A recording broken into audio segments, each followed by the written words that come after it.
The first thing I noticed was the escalator. It was moving. That shouldn't have been possible. The shopping mall had been closed for almost 20 years. No stores, no customers, no security guards, no electricity. At least that's what everyone in town believed.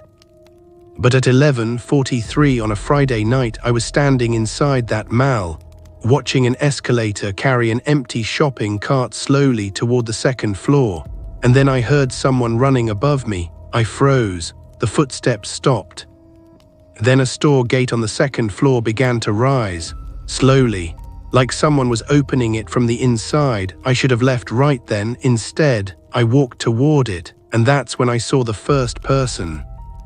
A woman standing behind the glass of an old clothing store. She was looking directly at me, and she was wearing a shopping mall employee uniform that hadn't been used in almost 20 years. 3 hours earlier, I had no idea I was going anywhere near that mall. I had finished work late that night. I was working security for a warehouse about 20 minutes outside town. It wasn't an exciting job, mostly cameras, checking doors, walking the property every few hours, that kind of thing.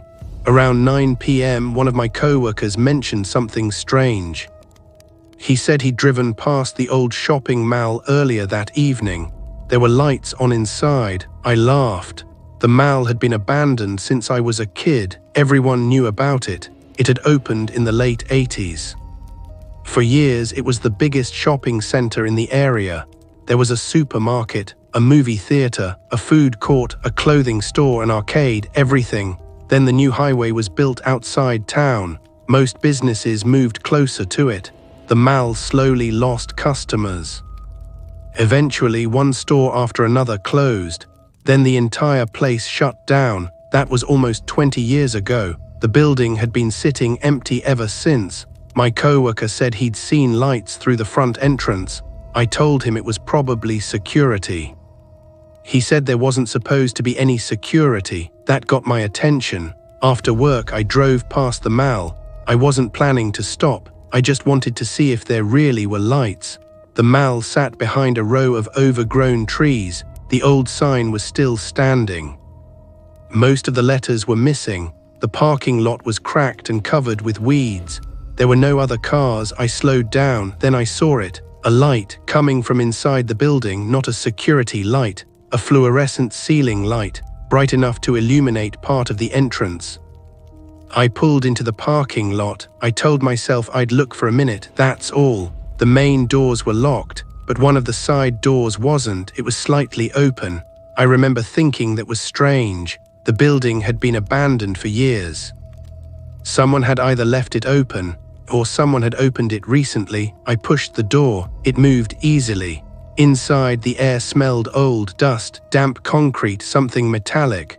My flashlight moved across the floor. The old directory was still on the wall. Most of the store names had faded. There were advertisements from companies that didn't even exist anymore. A movie poster from a theater that had closed before I graduated high school. I walked deeper inside. Then I heard music, very faint, coming from somewhere ahead. It sounded like one of those old instrumental songs they used to play in shopping malls. I followed it. The corridor opened into the main atrium, and that's when I realized the mall wasn't completely dark. Several ceiling lights were on, not all of them. Just enough to illuminate certain sections. A hallway here, a storefront there, a small section of the food court. It looked like someone had turned the electricity on selectively.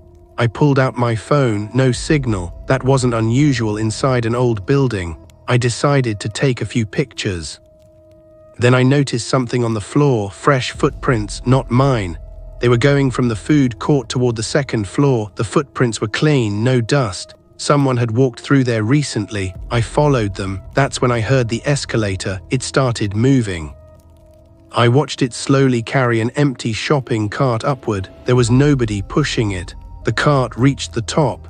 It rolled off the escalator, then stopped. I stared at it. I told myself there had to be a simple explanation. Maybe someone was renovating the building. Maybe the mall had been sold. Maybe a security company had been hired, but none of those explanations made sense.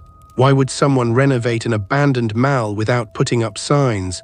And why would they leave the front door open? I walked upstairs. The second floor was darker. My flashlight moved across old storefronts. Some still had mannequins inside. Others were completely empty. Then I saw the clothing store. The metal security gate was halfway open. I heard something moving inside. I stepped closer. That's when I saw the woman. She was standing behind the glass. She looked to be in her 40s, maybe early 50s. She was wearing a dark blue employee shirt. There was a name tag on it. I couldn't read it from where I was standing. She stared at me. I stared back. Neither of us moved. Then she lifted one finger to her lips. She was telling me to be quiet. I took a step toward the store. She disappeared. I walked around the side. The gate was still halfway open. I pushed it upward. Inside was completely dark. There was nobody there. I searched the aisles, nothing. Then I noticed something. The store wasn't abandoned. There were clothes hanging from the racks, new clothes, not old ones. Some still had price tags attached. A cash register sat on the counter. Its screen was on. The date displayed on it was current. I stepped closer. The register had a transaction open. One item, a woman's jacket. The total was displayed on the screen. I looked at the receipt printer. A receipt was sitting there. I picked it up. There was no store name, no employee name, just a date and a time. 11:31 p.m. I checked my phone. 11:38. Someone had made a purchase 7 minutes earlier, inside a store that had supposedly been closed for 20 years. Then I heard the elevator. The old elevator doors opened at the end of the hallway. A man stepped out. He was carrying a shopping bag. He looked completely normal, around 30 years old. Grey jacket, jeans, nothing unusual. He saw me, stopped, then asked, "Are you looking for something?" I couldn't answer. He looked past me toward the clothing store, then back at me. "You shouldn't be up here." I asked him who he was. He smiled.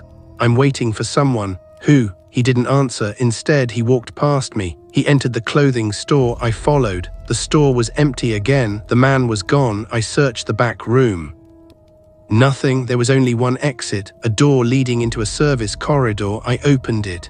The corridor was narrow, concrete walls, old pipes. I heard footsteps ahead. I followed them. Then I heard a door slam. I reached it. The door was locked.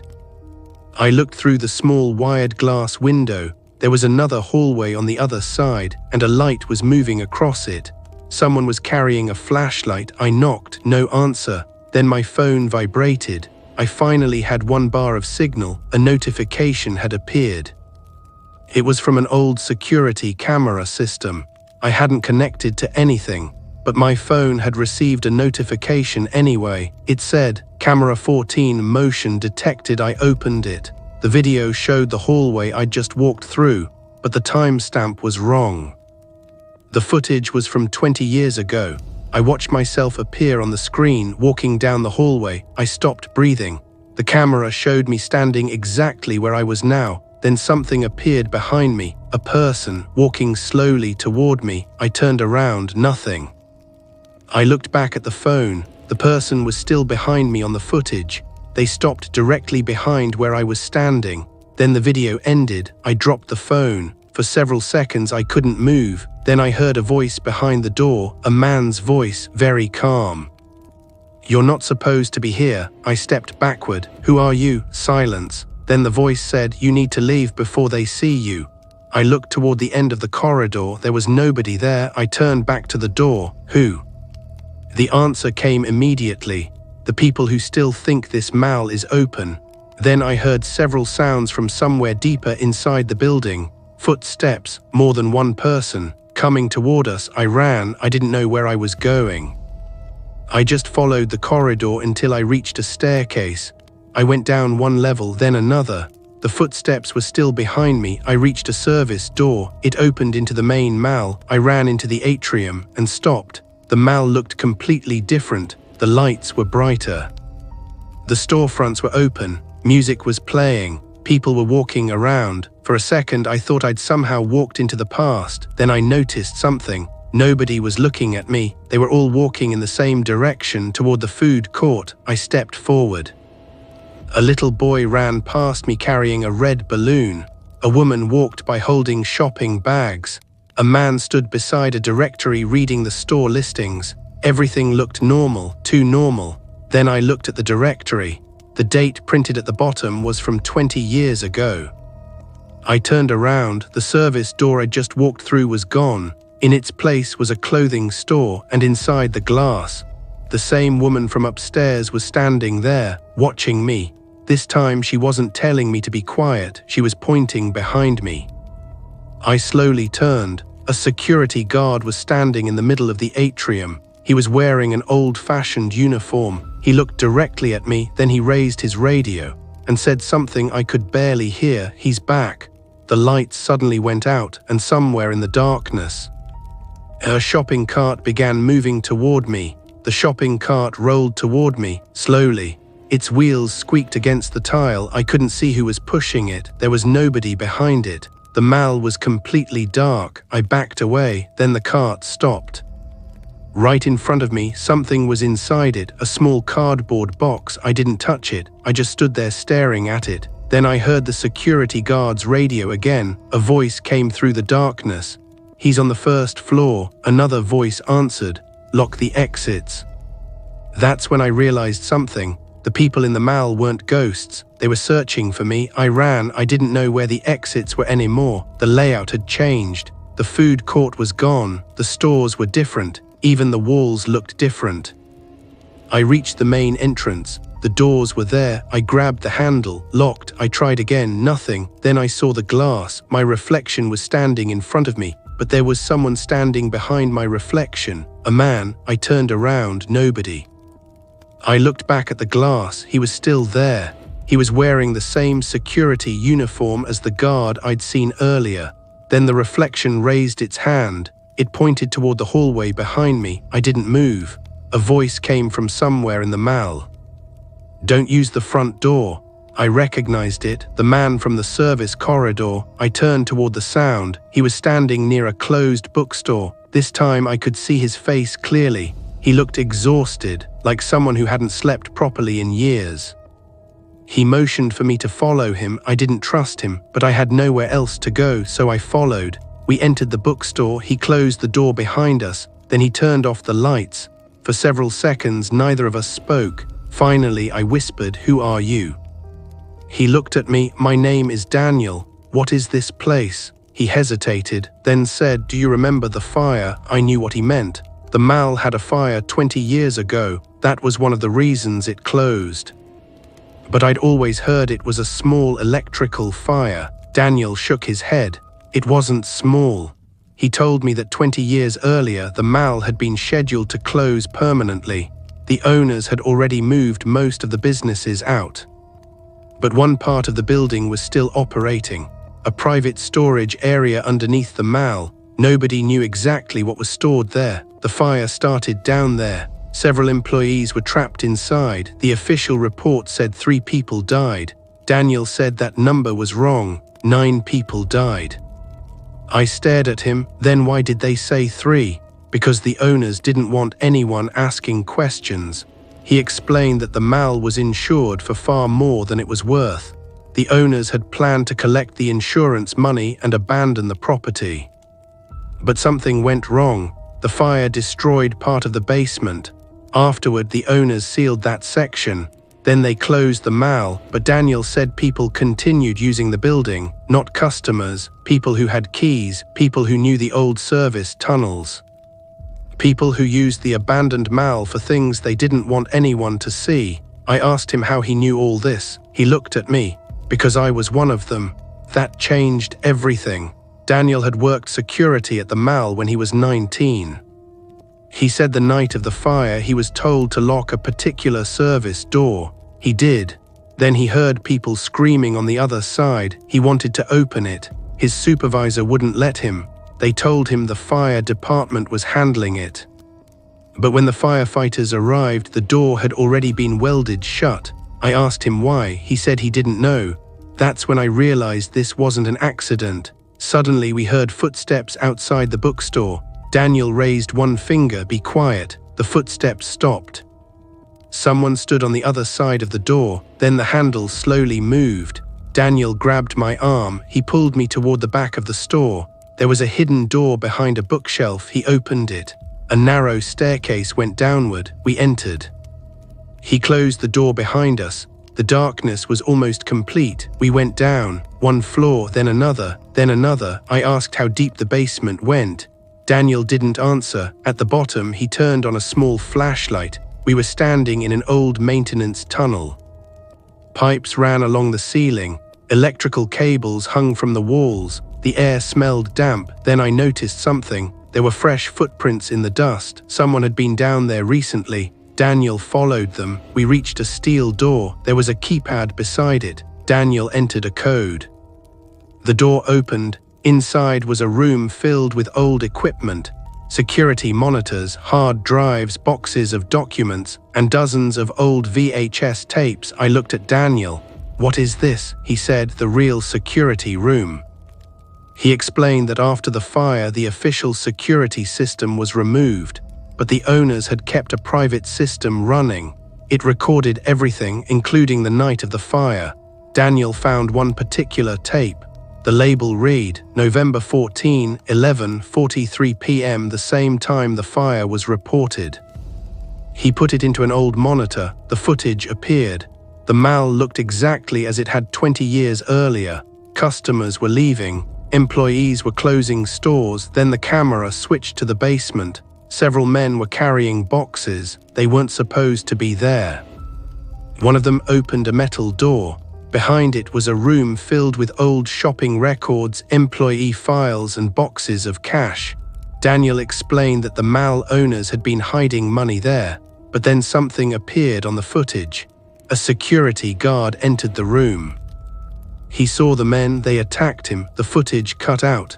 Then another camera showed smoke entering the hallway. The fire had started shortly afterward. I asked Daniel why anyone would intentionally trap people inside. He said, because those people knew what was down there.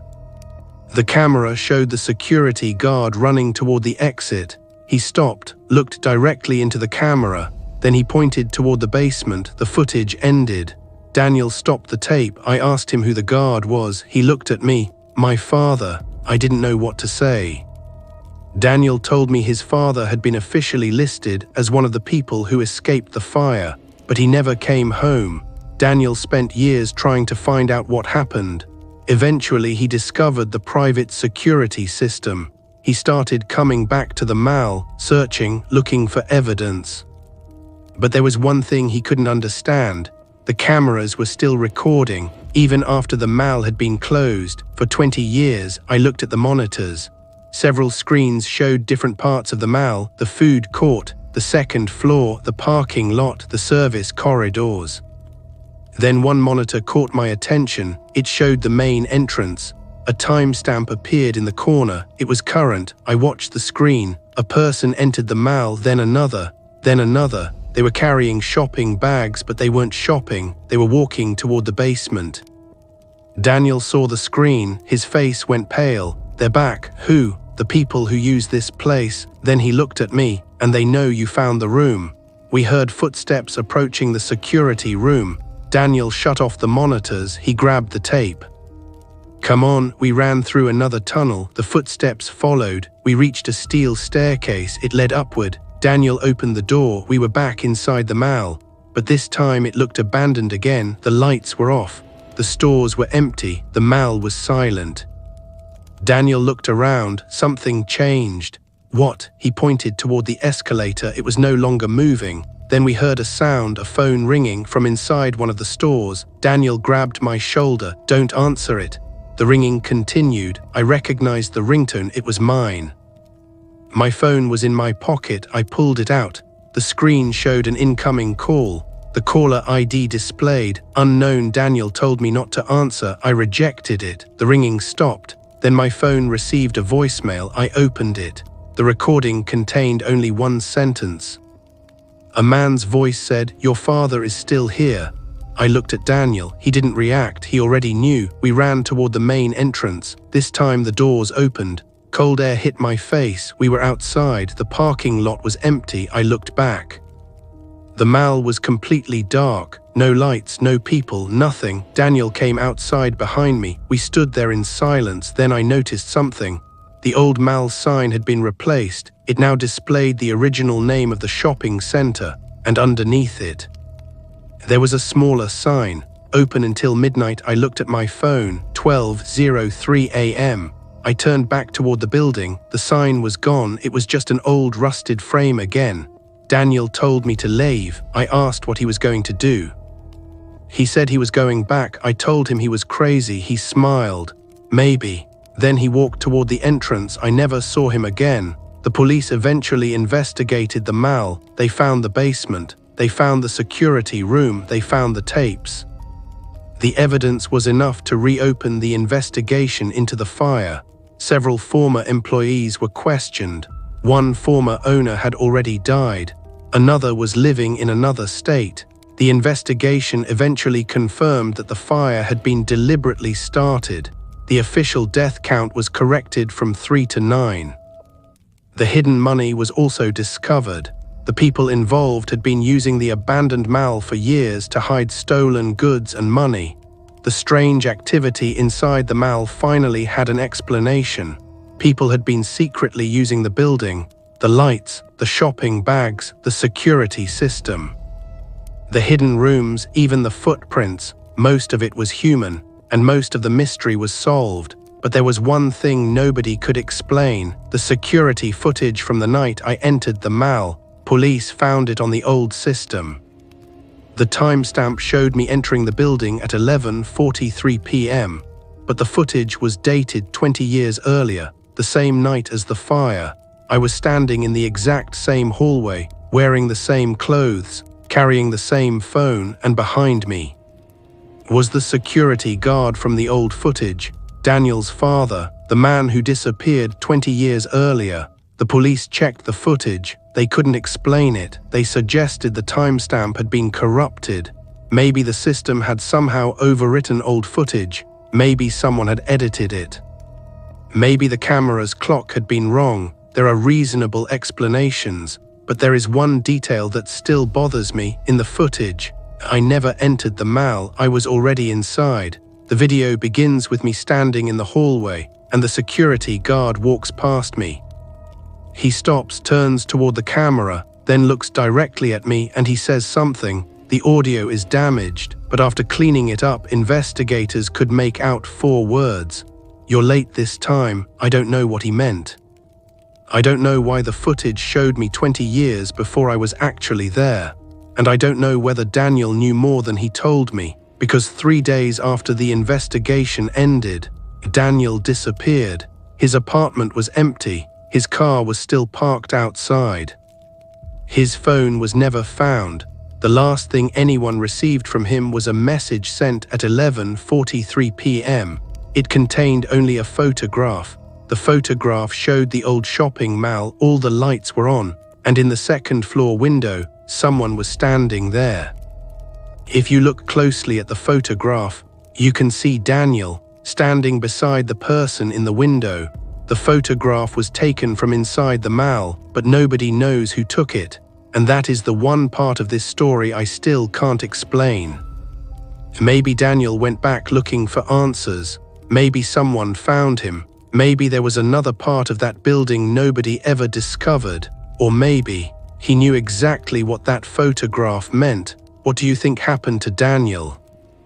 And who do you think was standing beside him in that photograph? Let me know your theory in the comments, because after everything that happened inside that mall, that's the one mystery I still can't explain. That was the end of this story. If you've ever experienced something you still can't explain, or have a strange story of your own, send it to Tales of the Dark. Your story could become the next nightmare featured on this channel. If you are new here, subscribe to Tales of the Dark, where every story gives you a nightmare.